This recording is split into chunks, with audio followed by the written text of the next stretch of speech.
So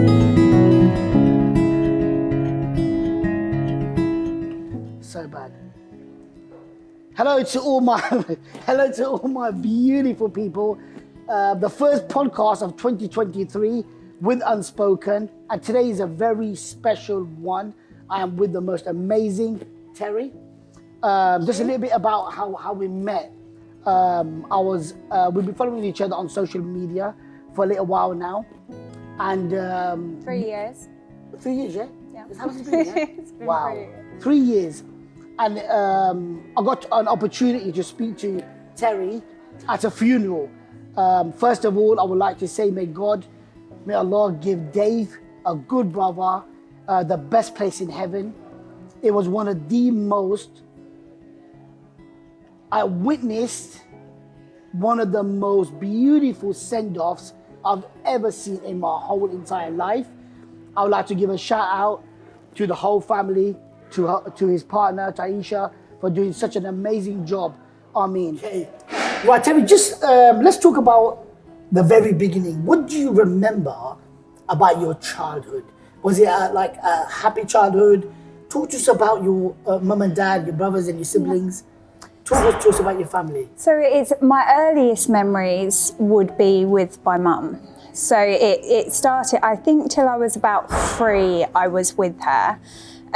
She was an alcoholic, unfortunately. I think I don't know too many details, but I think she had a very turbulent childhood herself, which led her to alcohol at a very young age. Even when she was pregnant with me, she would have been 15 and she was drinking then. So I don't know how early it started, but I was actually born addicted to glucose because she drank cider when she was pregnant with me, yeah, which is obviously high sugar, which I blame my chocolate addiction on now. But so my memories started with her, which I do just remember adoring her, but she would do a lot of very awful things. She'd drink a lot, she had schizophrenia.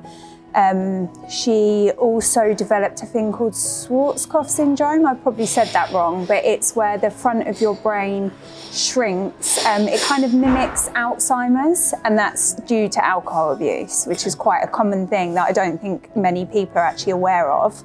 But it's very damaging to the brain. So I remember starting off with her. Things got out of hand very quickly. She would cut herself, do a lot of like really damaging things. She would take me to different men's houses that she was with at the time, and we'd kind of move in. She'd get beat up or go missing and leave me there. So eventually social services got involved. I got put on the child protection register, I believe when I was 3 or 4. And from that moment, I kind of moved around from that point with different family members. I would go into foster care placements, what they would call respite. So for short periods of time, and then they'd either try and restore the relationship with my mum with kind of some help for her, or just put me with a different family member, none of which worked out. But that was kind of how it all started. Okay. With what you said about your mum, where was your father in this picture then? Oh, I had no idea. I've got a brother that was, he's 4 years younger than me. So I remember him being round at parts of the early years, but it was very kind of in and out in the early part. I'm not really sure exactly where he was, but I know that my mum was definitely not capable of looking after either of us. But his dad, I was told growing up that he was my dad. It was only when I was about 8 that I found out that he wasn't, but even he wasn't really present in either of our lives for a majority of it. Do you remember anything about your father or nothing at all? I remember, it's quite confusing for me because the guy that I would call my dad, who's my brother's dad, I remember a lot about him. He was in the military. He was quite like an honourable man. He had traits that I could admire, Okay. which was like the polar opposite to my mum.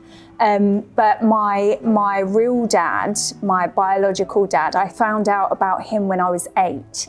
And I had my first contact with him when I was 21. Wow. So that was a lot longer. You know, I was an adult at this point.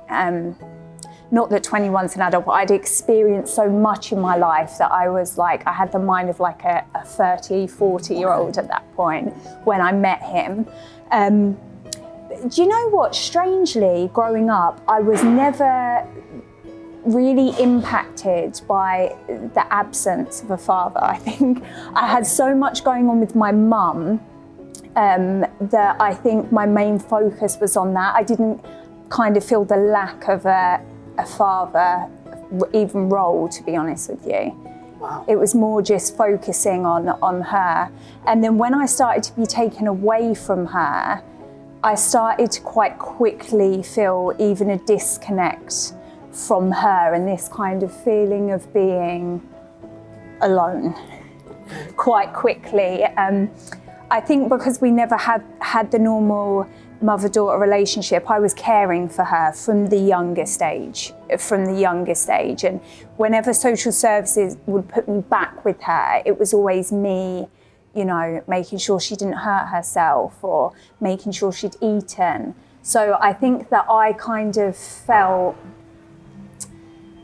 more of a mum to her than she ever was to me, and a responsibility to take care of her. So when I was away from her, that was all I was worried about, that she was kind of taken care of, rather than like missing my mum or feeling protected by her, because I never really had that. Knowing that your mum was in this kind of a state and in that kind of a state, did you love your mother? Yeah, massively. I think now my relationship with her is very different, but I've got very early memories of her. One in particular, we was living in a hostel. I can't remember how we got there. I think social services had put me back with her. Okay. And then she'd cut contact with them because she was obviously in some kind of downward spiral. And I must have been 6, 7 Wow. at this point. And I remember we was in this hostel, there was like a communal kitchen bathroom, and she locked us in the bedroom. And we were there for days in the dark, in the bed. And I remember people coming, kicking the door off, literally in white jackets. They were obviously, you know, people from the hospital. Yeah. And like dragging her away. And I remember being like hysterical that like social services were obviously there as well. And I remember just wanting to like protect her. It was like she was the victim always in my eyes, in my early childhood. I think I couldn't see that she did no wrong. And I felt that parental thing of I needed to take care of her, that for as long as I could remember. So Wow. I think I really unconditionally loved her, just because she was all I really had, even though I didn't really have her. Of course. Or I don't have any real nice memories with her, to be honest, but I just felt protective of her, I think. It's a sign of a mother, isn't it? No matter what happens, mum's mum. Yeah. And even with that, that's a big message within itself. That nobody can really take a position of your mother, no matter how evil or whatever they are, that connect is something different. And it's God strange has. because even in my adult life, I mean, from that point, I spent a long time in the care system. So even now, I care for my mum now. Like I put her in the Priory in Liverpool 5-6 years ago to try and get her the help that she needed. I like redid up her flat because she was living in horrible conditions. And if she needs anything, you know, I'll always pick up the phone to her to check she's okay. But it's strange because I think as a person, she doesn't know me at all. Okay. Like at all. We have these conversations, but it's never about me because she's unwell. Okay. It's very, you know, she's very selfish, so she doesn't know anything about me at all, really, which is quite strange. With you having conversation in that with her, do you blame her? I see her as a vulnerable person, so it's hard. She's very childlike. I think with this this syndrome that she has, and her drinking from such a young age, I think her brain stopped developing at a certain age. Like, so she'll watch cartoons and like things like that. She's very childlike in a sense. And even the conversations that we have are very like, her mood changes dramatically. She often has this kind of psychosis thing where she thinks that I'm a bad person or that I've done bad things to her. And then in other times she'll talk and she'll say to me, you know, but like, I've always been a good mum, so I don't know. And I kind of don't like the idea of like, what's the point? Of course, you know, what's the point in being angry with somebody that's unwell? It's very refreshing that a person that's had a bad childhood. I know a lot of people who have had a bad childhood and they've gone to war with their mother and wish bad upon her and wish they were dead and saying all nasty kinds of stuff, and you hear it. It's kind of refreshing to see this side of the thing where there is an individual who has been through a horrific childhood but still loves their mother. So well done to you. Well done to you. There is definitely consequences to her actions in that I will not socialise with her. Okay. And that's my own mental health. Just because I find it sad. You know, it is hard spending time with her for me. It's very mentally draining. It brings up like a lot of stuff for me.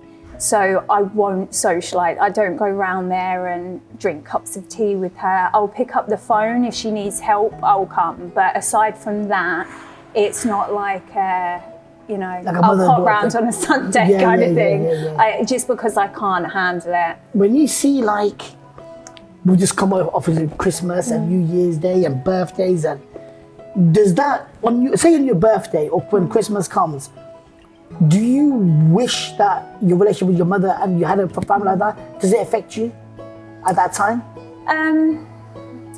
I think it's been like that for the longest time now. Like, I don't think I really know any different. I see my friends and their families, and there is moments, I think, especially when things go wrong in my adult life, if I have like a relationship breakdown or I need advice and things like that, that's often when I kind of feel a bit like it would be really nice to have somebody for me.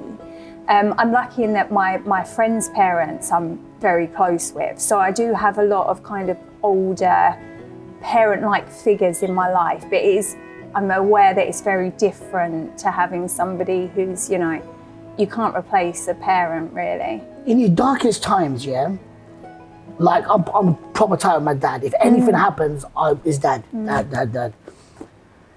In your darkest moments, have you ever wished that you had an active dad to look after you? To be honest with you, my mum's dad was a great figure in my life. Although when I was in foster care, I spent a long time away from him, but my only happy early childhood memories were with him. And he actually tried to take me on full time, but believe it or not, social services wouldn't let him because he was a man of a certain age on his own. Okay. So they wouldn't have him. I think I was there for kind of 6 months, and I would, he'd put me in my room, and every time that he went asleep, I would sneak and get in his bed. Okay. And he said to social services, I don't know, I carry her back and she keeps coming back. And they were like, we can't have this. Obviously he was my granddad, I just wanted a cuddle, but they couldn't quite get their head around that, and I was too young to kind of understand. But he was definitely that figure in my life, and probably the only person that I would say loved me unconditionally in my childhood. Wow. And recently, 2 years ago, he actually passed. But he died of cancer, and I actually had the opportunity to have him live with me and care for him in the last year of his life. And he passed away in my home, which was obviously very sad, but also like quite nice for it to have come full circle and for me to have been able to do that for him. So yeah. Oh, I'm getting emotional. Yeah. That's so mad. Yeah, it was definitely an experience, but I felt he'd worked so hard his whole life, and he was so and him being in my life had such a huge impact on me that I think just seeing him live the life that he deserved for that year, to like be taken care of, and like I'm glad that I could give that to him. Well done. That's so nice. Oh, that's so nice. Whew. Get it together. Wow. For it's amazing because look, God gave you an opportunity to serve the man that loved you. Yeah. He filled the steps that you needed in that time, and we're talking about it today. Yeah. Wow, it's amazing. It just wasn't even a question. When he got diagnosed with the terminal cancer, we was at the hospital together, and it was one of the things that brings a lot of comfort to me is when he got the diagnosis, he just knew that I would be bringing him home with me. It was just like this, it wasn't a conversation. It was like, this is what's going to happen, which is fine. And the doctor said, who's at home? And I was like, well, me. And he was like, you can't care for this man on your own. Like, you're tiny and he's a big man. And I was like, well, you're going to have to send some people then, aren't you? Because because we're going home. So you're going to need to, send the people that need to help. And we did get through it. Going back, you said something that's playing on my mind. You said that when you were going to social care and housing, you said it never worked out. What didn't work out? What do you mean? Were you naughty?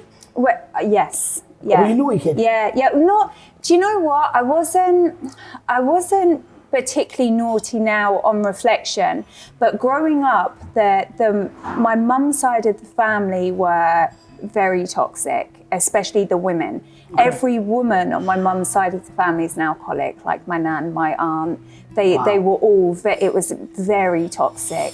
And for some reason, I was kind of singled out, and I was put down a lot. There was a lot of, on reflection now, it's actually horrific when I think of a child going through that. But they would like mentally abuse me quite a lot. So they would also physically, but it was more mental. So they would say, they beat you up. Yeah. But do you know what? It is the least thing that bothers me. To be honest with you, that was the least part of it that bothered me. It was more the things that they would say. So they would say things like, "Oh, you're just like your mum," or they would call me like a slag when I was like 7. I'd never even kissed anyone at this point. This is like your proper family. Yeah. Slag at 6. It was. I was very different. Like, it was made clear from the start that I was like not accepted into their group or their family. So I think that had a huge impact on me. And then when I went into care, I lost contact with them all. Like, it was just a complete cut off for quite a few years. And social services were kind of aware of what I'd been going through. Although when I first went into the children's home in Grantham, I was living with my aunt and my nan beforehand, and they were being horrific to me. And I went to, I was in primary school at the time, the Market Deeping Community Primary, and there was a lovely lady there called Sue, and I was getting ready for PE one day, and she was like, "What's that on your back?" And I had bruises, and I just told her and said, I'm having a hard time at home, this is happening, that's happening. And then social services come to the house, and they were almost trying to deter me from going into care. I was already on the register, so they was aware stuff was going on. But as far as they was concerned, it was my mum and not my nan and my aunt. So they tried to put me off by saying, we have no placements in foster care, so you're going to have to go into children's home with all these other, it's not going to be nice. And I was like, I don't care. I really don't care. It can't be as not nice as being here.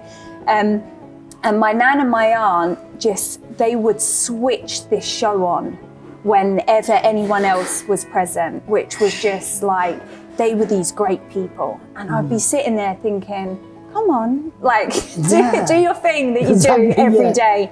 And they just had this kind of mask and this show. So bad. Yeah. That's so bad. the social worker was actually convinced by the time that we left that I was a liar. And I was a liar because I had, you know, a schizophrenic mum. I'd experienced all this bad stuff growing up. So why wouldn't a kid of that age who'd been through all that stuff, you know, be a bit creative with the truth and a bit of a troublemaker? So I actually went into the Willows with them thinking that it was me. And it was, I'd say 2 weeks in, that the phone call started. So my nan and my aunt would have some drinks and they started ringing the children's home. And they would ask them to pass messages on to me. Calling me, yeah, because they'd get drunk enough. And that's when they actually realised, wait a minute, like this is happening. And we had a meeting with all like the key workers, the children's home, and my nan came. And she had this act on, you know, it's really, and like I was saying like my truth and she was saying, you know, her story. And she was saying, you know, we all know Terri's like a liar. She's had a bad time, you can't blame her.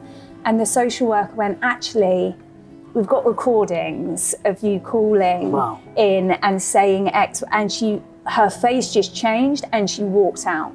And I didn't see her again for 10 years. That was it. She was done. Like, after all of this, you met her? Yeah. In my adult life, I did. Yeah, I did. What was that like?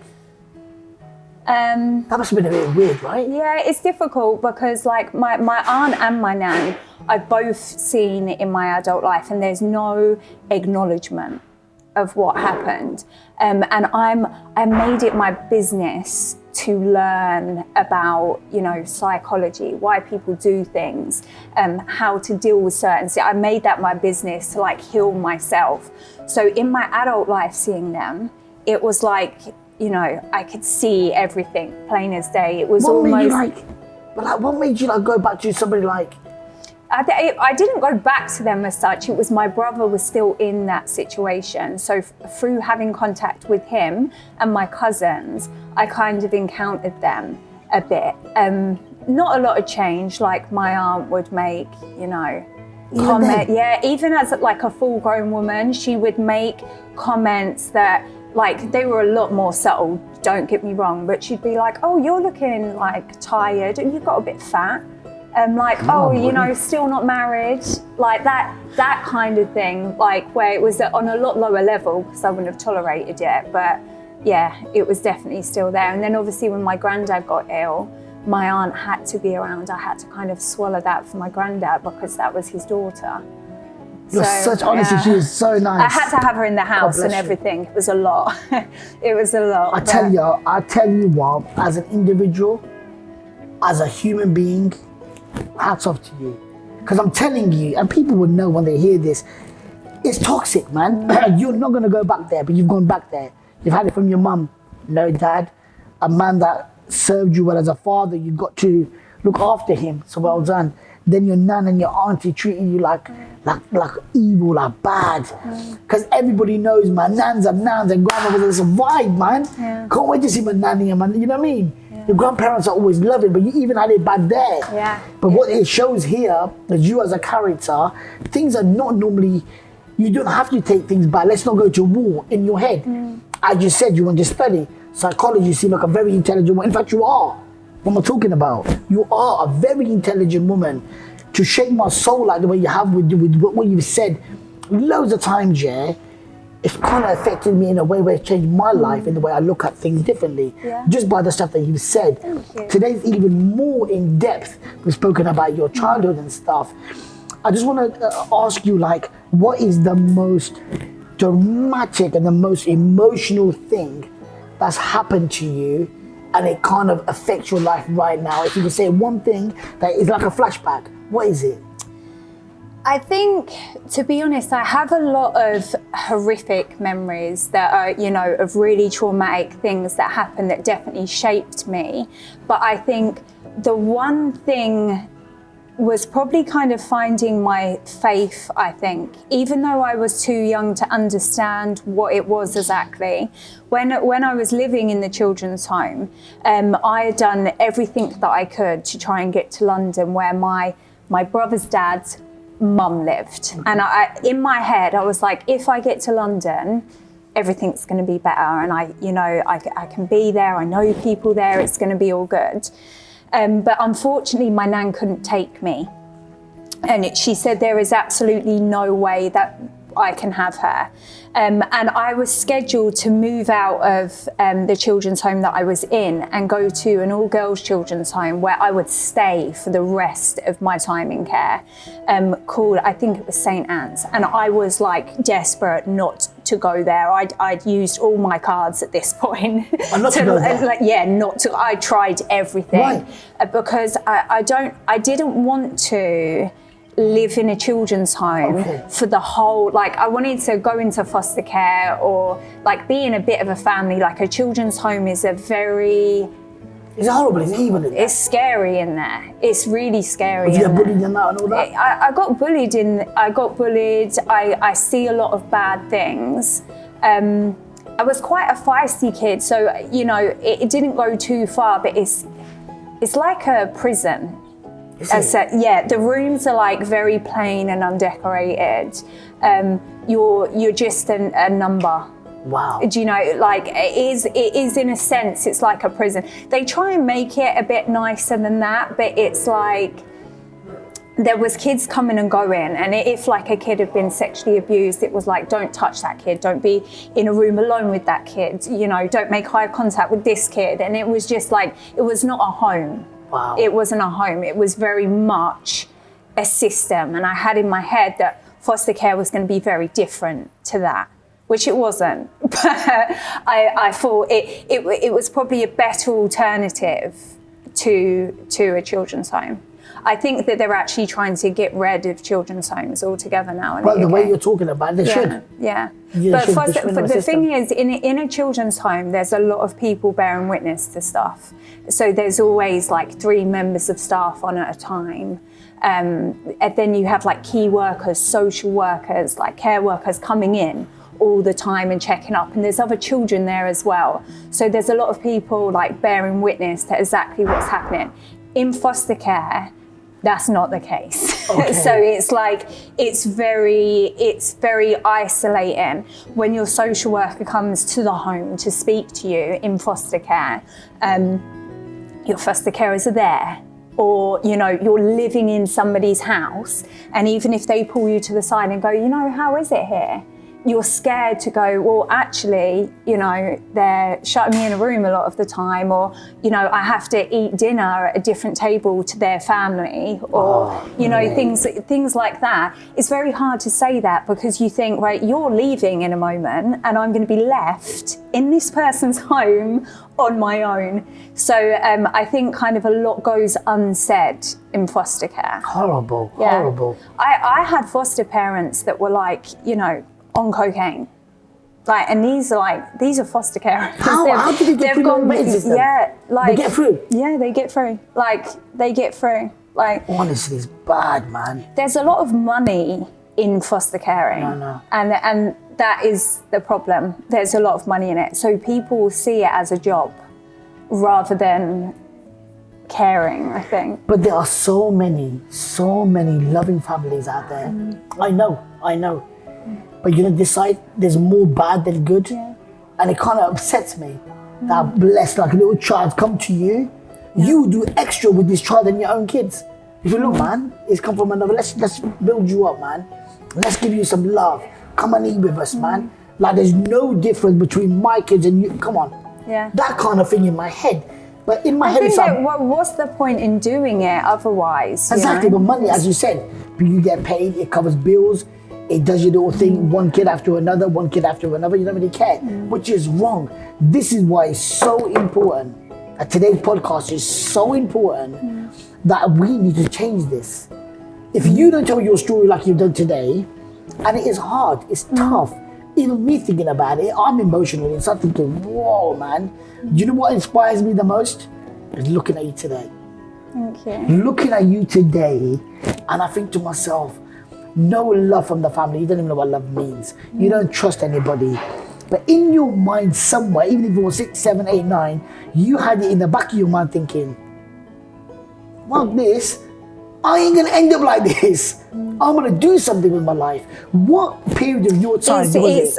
I skipped in this, going back to when I wanted to move to London with my nan and the moment of finding my faith. Yeah. I went to bed that night in this children's home. I was going to this all-girls children's home the next day, and I went to bed that night, and I'd never been told about God or anything really.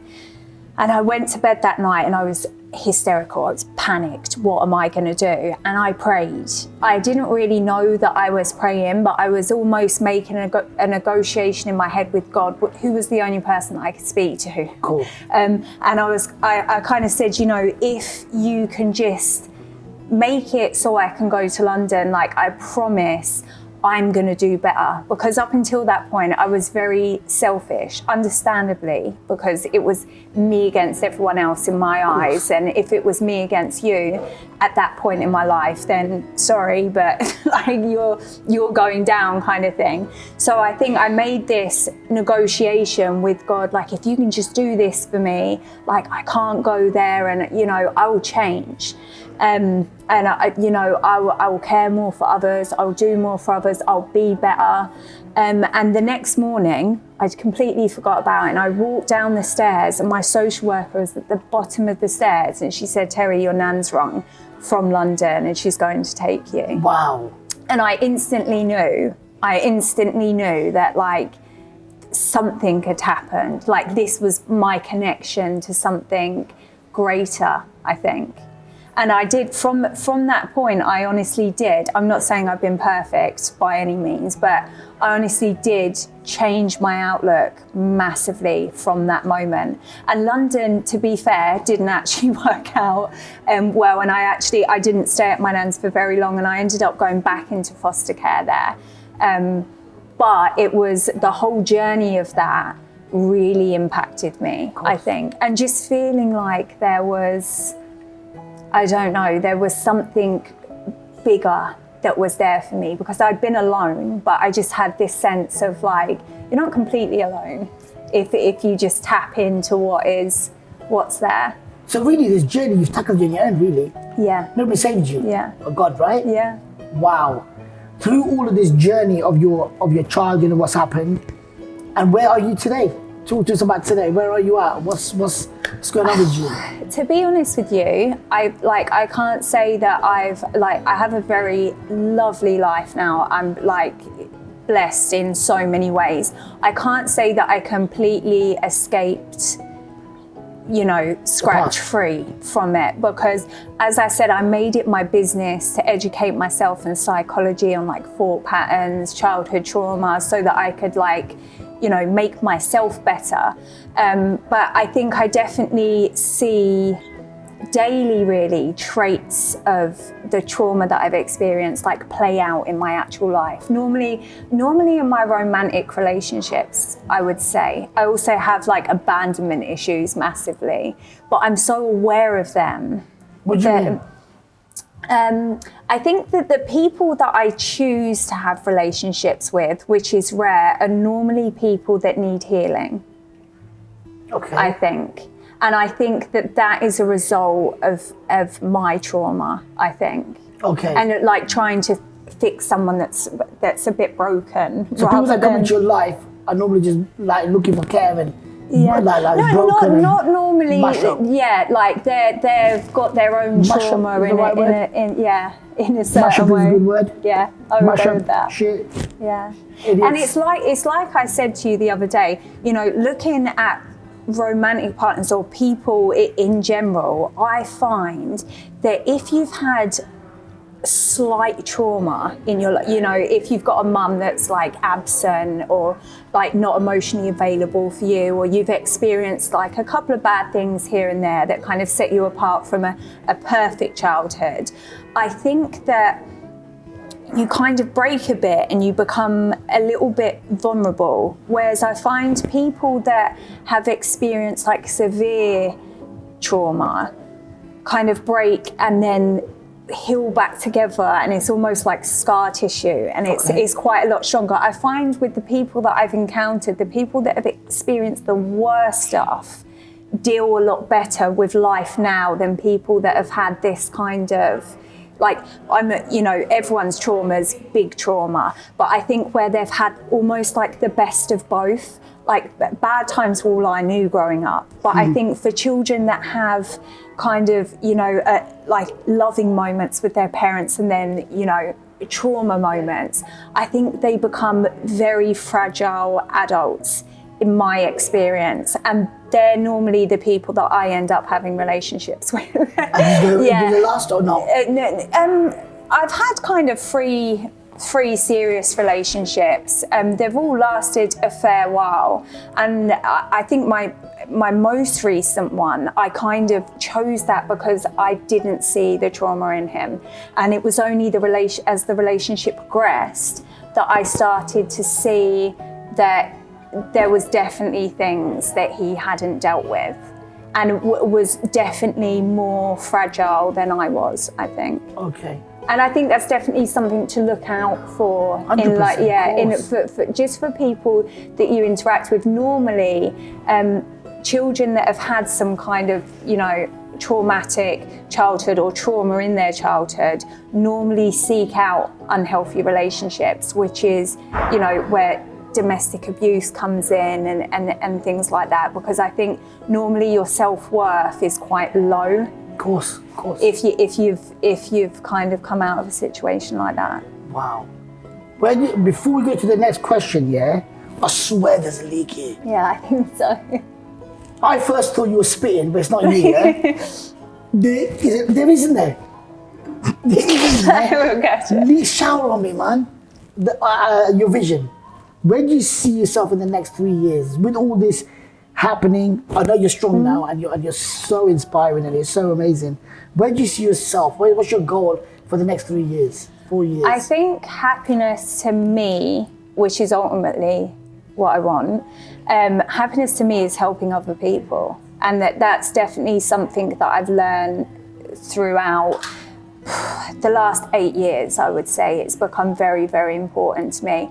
And if I think to the happiest moments in my life, it's always been when I've been, lifting someone else up. So nice. When I think of the impact that through that horrible experience that I had growing up, there was a few people that, they didn't even on reflection do a lot, but it was like conversations that people had with me, like words that they said, or, phrases or encouragement that I was given, or chances that I was given, that just impacted my life hugely. And I've always kind of thought, if I can do that for somebody else now, that would be like sick. Just like the ultimate. I love that. If I was to say to you, Fraser, I'm going to ask this question, and listen to this carefully. If I was to say to you, our next project is going to be Good Deeds 48. So for 48 hours, we just do good deeds, and we just rock it up. What would you say? What time? Respect. Yeah, Thank you. it's 24, so. No. She said, nothing at Red Bull that's the mindset, bro. Yeah. Forget this geezer. It doesn't matter. I got someone, didn't I? The thing is, I'm concerned that no one from Good Deeds 24 is planning to attend. No, look. 24 was hard. It was tough. 24. It was hard, it was tough. So remind you that Good Deeds 24, there would had never been Good Deeds 24 if it wasn't for the family, for the whole crew. So you know what? You're a mad geezer, but you know what? We'll join the madness. We'll join the madness. And it was successful. So what? Well, you came into my life for a valid reason. I've learned a lot from you. I don't really say that a lot. It's quite embarrassing. But it's true. I've learned a hell of a lot from you. Me too. Like, Honestly. meeting you was like, it came at just a Do you know great time. the day we had when we met up, and them swings, sick, Honestly, them swings were sick. You got to take the little wins. Like, you weren't keen to sit on them. I wasn't. I was like, should I not? Where should I sit? But it was great, But for me, I offloaded a lot. You might have noticed, and you might have thought that we're talking at that. For myself, when I went home, I thought, I don't hardly know this person like personally, but I trust you. We spoke about a lot of stuff, about my own personal issues and stuff. And sometimes you offload, and I thought, I feel all right, you know. Do you really walk away from a conversation and you feel like... Also, when you're talking about sad stuff, it's you kind of feel like if you're having them conversations, you're going to walk away from it like negative, you know, like it's a negative vibe around it, but there doesn't have to be. Of course not. I think people need to share, and I think that people now, because all of this, you know, this positive mindset, is a kind of toxic positivity where people are afraid to say, I'm having a really hard time, or, you know, this really bad thing happened, I'd like to talk about it, because they want, you know, I don't want to burden people, or, you know, I want to be positive and law of attraction, but I think you need to say it out loud. You need to process it. You need to share. Humans need other humans. And for honestly, sure. and you have to be, and like you're thick-skinned, you've got a good soul. It's like, you get it all the time. There's a thing that comes in my mind. I'm in the hospital, went to see one of my friends, but he's going for an operation in 48 hours. And he goes, bro, man, I'll be honest with you, I want a burger, man. So we're gonna give you a burger. You're going for an operation, dude. I goes, please, man. And I'm like the type of guy, so there's him, there's another guy there, an older kind of guy, and I thought, I always ask people, the nurse is walking past her, she's ear rigging, she goes... You're asking who wants McDonald's? No, she goes, I'll have one. She goes, you give me a burger, give me one as well. I said, all right, sister, cool, man, I'll give you a burger. So I go up to this old geezer, and I go, excuse me, sir, I'm gonna buy some burgers tonight, would you like one? He looked at me and went straight away, went, I don't really like to eat from Paki. Oh. And I've gone, Pakistani. But I tell you what, and I could have gone in on him, but I said, look, she'll give you the burger. And the nurse was like, she'll give you the burger. And he went, okay, I'll have one then. I got him, mate. I said, check this out, I've got him and everything. He was probably one of the nicest guys I've ever met. He had this problem where he just thought in his head that Paki is not a bad, it's an all right word, because a lot of honestly, the older generation do think that. So we went in on it, so we spoke about it, and I said, oh, by the way, yep, you're right. It's not okay. I'm a full-on Paki, yeah, you're right, but I'm a Pakistani, say it proper, like, you know, it's way. And he goes, and he felt bad about it, while he's eating his burger that I gave him. But that could have turned around, and I could say, you ate all of that. There's no need for it. If you go in bad, what's the point you doing this? There's no point. I might as well wrap up Unspoken, go and hustle, earn some money, and do what I gotta do.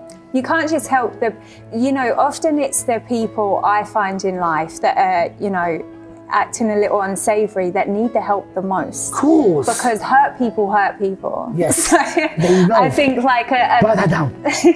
a comment like that from him probably said that he was more in need than anyone else there. Yeah. And he's learned something today. And I've learned something. Do not get hurt. Don't let people hurt. A lion will never respond. Always, a lion will never respond back to a dog. You just don't do it. But lions, man. And the whole point of this whole thing is, it's not about how many followers you got, all of that. It's about, with this podcast, there is a lot of people that are going to watch this that are in the care system. Yeah. They're going to look at you and thinking, you know what? She's on it. She looks amazing. But not only are you easy on, as I said, sometimes it's just easy on the eyes. That only lasts a little while. It gets boring. There's no conversation. It's dead. I sometimes sit with the most beautiful women around the world because of my job, because of whatever. But I was thinking, when can I get out of here, man? I want to go home. And then I don't want a picture. I don't even want a selfie. I don't even want your number. I don't want to work with you because you're dead. It stops at the vision. But I want to do this. You're a very, very intelligent person. Thank you. And God bless you, for sharing this with us, because a lot of people are going to see this and a lot of people will take from it. I've took from it. There's a lot of people going to spy from this and stuff. And I'm looking forward to working with you. I'm looking forward in saving lives. It's been an honor sitting here with you. To wrap it up, if you have one message in that camera over there. I would say that there's hope. I would say that maybe don't focus on who's around you and focus on that you have your own back and choose for that to be your main focus, I think. I think that's what really helped me, was just a point of realising that self-pity wasn't going to get me anywhere, and having other people's pity wasn't going to get me anywhere. And I needed to kind of, you know, just start having my own back. We're all alone in this world, and accepting that the earlier the better will give you strength. And then, you know, there's people along the journey that we come in contact with that can make the journey a lot easier, but ultimately we're all here alone. So whether you're a kid in care on your own or you're in a family, you know, it's much the same. There's hope for everyone. God bless you. Big up. Well done. Absolutely fantastic. Absolutely fantastic. Well done. Absolutely brilliant. You can bring it in. God bless you, man. So good.